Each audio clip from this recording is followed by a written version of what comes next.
सहस्रमूर्तये सहस्रपादाक्षि शिरोगाम्भे सहस्रनाम्ने पुरुषाय सहस्रमुखे सहस्रकोटियुगधारिणे नमः। नमस्कार। अभी आप देख रहे हैं कि यहाँ पे पुरुषोत्तम मास में श्री विष्णु सहस्रनाम का पाठ किया गया, श्री शालिग्राम जी का पूजन किया गया, अश्वत्थ वृक्ष का पूजन किया गया और ये सभी भगवान विष्णु नारायण के ही स्वरूप हैं, उन्हीं के ही भेद हैं। पुरुषोत्तम मास के विषय में आप बहुत कुछ सुनते आ रहे हैं। पहली बात ये है कि ये अधिक मास होता क्या है और ये बनता कैसे है, इसके बारे में जानकारी होनी चाहिए। आपको मालूम है कि 18 सितंबर को आश्विन शुक्ल अधिक मास प्रारंभ हुआ, तो शुक्ल प्रतिपदा से लेके पूर्णमासी आई, उसके बाद कृष्ण पक्ष शुरू हुआ और 16 तारीख को 16 अक्टूबर को अमावस्या है, आश्विन अधिक कृष्ण पक्ष की अमावस्या। तो ये चांद्रमास हो गया आपका, यानी शुक्ल प्रतिपदा से लेके और जो है कृष्ण पक्ष की अमावस्या तक ये चांद्रमास हो गया। और आप देख रहे हैं कि इसमें कोई भी सौर संक्रांति नहीं है, सूर्य की संक्रांति कोई नहीं है। कार्तिक संक्रांति तुला में सूर्य ने जाना था, तो उसमें कोई संक्रांति बीच में नहीं हुई। तो इसलिए जब पूरा चांद्रमास में कोई संक्रांति नहीं होती है तो वो अधिक मास हो जाता है, क्योंकि संक्रांति हो रही है 17 अक्टूबर को। जिस दिन जो है आपका आश्विन शुद्ध शुक्ल पक्ष की प्रतिपदा प्रारंभ होगी, आपका नवरात्र प्रारंभ होगा। तो इस प्रकार से जिस मास में चांद्रमास में कोई सौर संक्रांति नहीं होती है, पूरा महीना 30 दिन का गुजर जाता है, तो वो अधिक मास हो जाता है। और ये स्थिति आती है 3 साल में। और ये आती क्यों है? क्योंकि एक चांद्रमास है, एक सौर मास है। तो सौर मास और चांद्रमास के बीच में जो डिफरेंस बढ़ता जाता है दिनों का, वो बढ़ते बढ़ते 3 साल में लगभग 1 महीने के बराबर आ जाता है। और उसी को जो है संतुलित करने के लिए, कालगणना को सम्यक करने के लिए अधिक मास बना।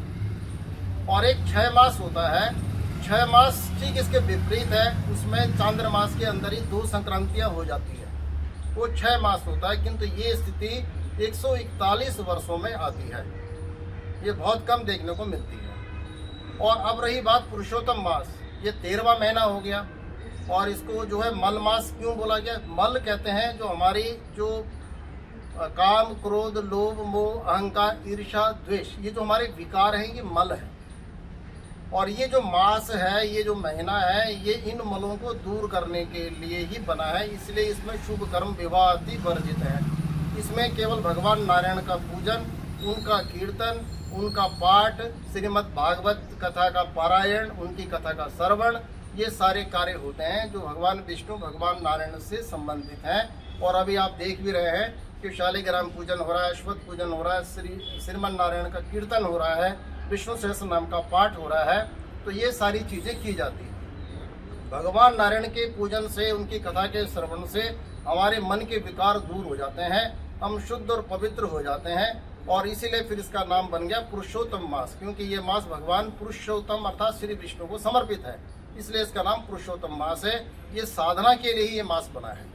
इसमें साधना विशेष का ही महत्व है, दान पुण्य का ही महत्व है, भगवान नारायण की पूजा का ही महत्व है, और वही हमें करना चाहिए।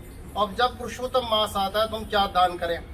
तो दान करने के लिए आप ये देख रहे हैं सामने जो रखा हुआ है, वस्त्र का दान, तिल का दान और गौ निष्क्रिय द्रव्य दान। गाय नहीं होती है तो उसकी जगह एक चांदी की गौ प्रतिमा बना के उसका दान कर सकते हैं। और पुस्तक दान, जैसे भगवत गीता, श्रीमद् भागवत पुराण, ऐसे पुस्तकों का, ग्रंथों का दान, घृत दान, घी का दान हो गया, और जो है दीप दान।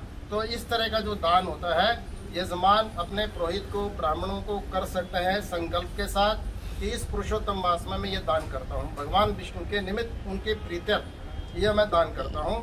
और इसके साथ जो मालपुए होते हैं, जैसे आप देख रहे हैं ये मालपुए बनाए गए हैं, तो ये जो मालपुए विशेष भोग होता है भगवान का, और जिसमें ये आपका गुड़, आटा और देसी घी में इसको जो है बनाया जाता है।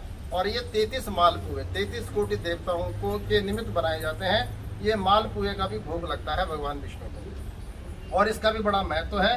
तो इस तरह की जो क्रियाएं हैं, इस तरह का दान, ये पुरुषोत्तम मास में हम सभी को करना चाहिए और पुण्य का भागी बनना चाहिए।